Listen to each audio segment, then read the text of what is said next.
रहीम मज़दूद नाज़रीन सामाईन अस्सलाम वालेकुम। मेरा नाम है इजहार अहमद गुलजार।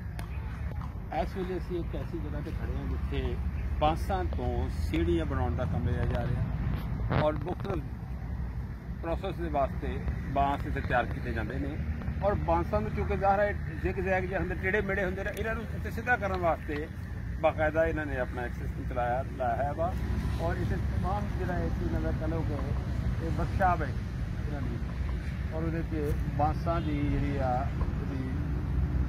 खूबसूरती जी टेढ़े मेढ़े बांसा सीधा किया जाता वा।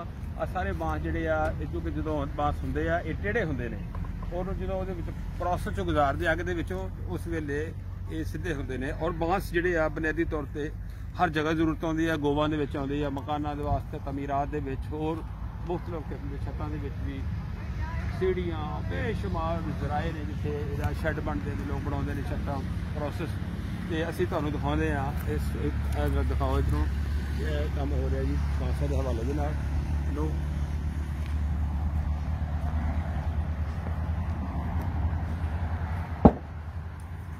जनाब बांसां नूं सीधा किया जा रहा वा। टेढ़े बांस ज़ाहिर जिस वे इनू कटाई होंगी है तो बांस टेढ़े होंगे ने और फिर इनू अग की एक मुनासब हीट के उत्ते रख के मुनासब सेक दे और सीधा किया जाता और नाल ही पालिश की जाती है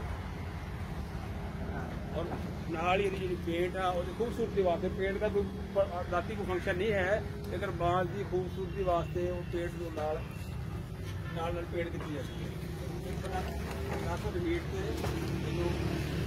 तैयार किया जाता है। बांस सारे सीधे किए जाते हैं। बांस सारे जो दिखाओ जी इन्होंने जरा बांसा ने